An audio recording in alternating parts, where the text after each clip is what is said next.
Art can spread ideas through images which go through the eyes directly into the heart and then are felt as truth without ever having to be touched by the mind and tested against reason and reality.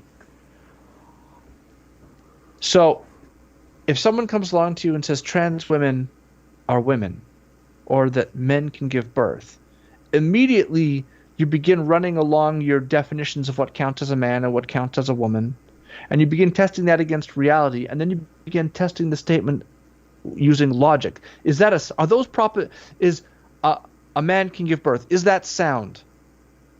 Is the deduction of the premises valid? Does it contradict if I take all the propositions that I know from evolutionary biology and I line those up, and then I add trans women are women, or I add the proposition men can give birth to that list of propositions? Is there a contradiction there? You can do that when someone uses the proposition trans women are women.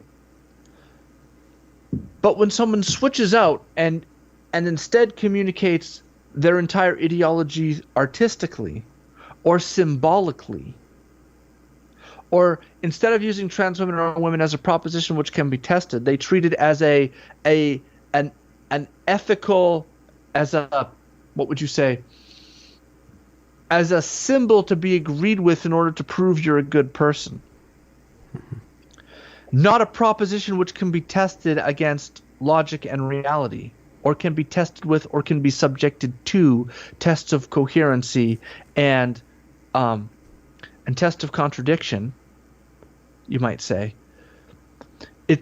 Once that proposition is no longer treated as a proposition to be examined either empirically, logically, through reason, and it becomes purely a symbolic thing, it becomes a sort of verbal image, which can then mean a multiplicity of things to a multiplicity of different people. Which is why when Matt Walsh went on the Dr. Phil show, he said, "What's a woman?" And the person said, "Well, I don't want to say what a woman is. A woman can mean different things to different people." Because there's no longer the word woman no longer has a clearly defined definition which sets its boundaries. There is no boundaries. Woman just means whatever anyone wants it to mean. Or it has no boundaries. It can mean anything. We don't want to limit it. Mm-hmm. So once all of this happens, you end up with a situation where you're communicating entirely through images, and images have a way of being able to go directly through the eye, directly into the heart, without ever being tested by the intellect. They're never subjected to that. And that's a serious problem, because that places the artist with the capacity to be able to embed ideas in a sort of non-propositional way, or to bring in a certain sort of perspective on the world in a way that bypasses the mind and goes directly through to the heart. And that's a serious problem. And so somebody comes along and says, and sees, so you see this a lot in places like Tumblr, where they'll make trans art about what they're going to look like when they finish transitioning and how happy they're going to be. And they're baked into those artistic expressions is the idea of being trans and being happy. And a whole lot of other ideological machinery that goes into them thinking that way is left out. All you see is them being trans and being happy and having a particular look. All of the intellectual work that goes into them believing that, all of the propositions that led them to that are not in the painting. All that they see is the image. And so what that means is all of that intellectual machinery never gets tested against reason. It never gets tested against reality. It never gets tested for coherency or validity or soundness. All of those logical properties, that linguistic propositions are subjected to are not present in images. So what does that mean?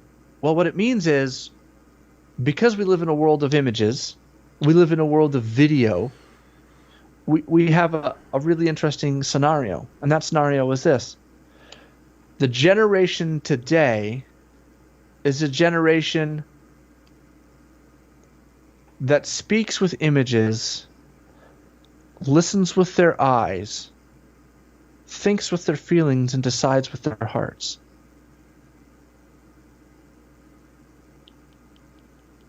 Let me see if I can say that again. That was good. We now we live in a world. You said it on camera, so somebody can just rewind it. I want to make sure I want to make sure I fully agree with that statement. Yeah.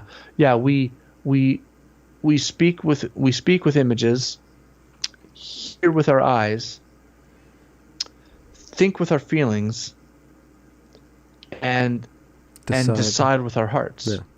Yeah, that's what's going on. The intellect is bypassed. Images have a way of going around the intellect and going straight for the emotion. The images, it is possible with a well-shot video to hijack the mind through the heart and through emotion in a way that it's very difficult to do with writing. It can be done with writing, but it's a lot harder. And once you're living in a written culture, when you're making your decisions and you're expressing them and thinking and discussing them propositionally, they're always subjected to the boundaries of logic and syntax.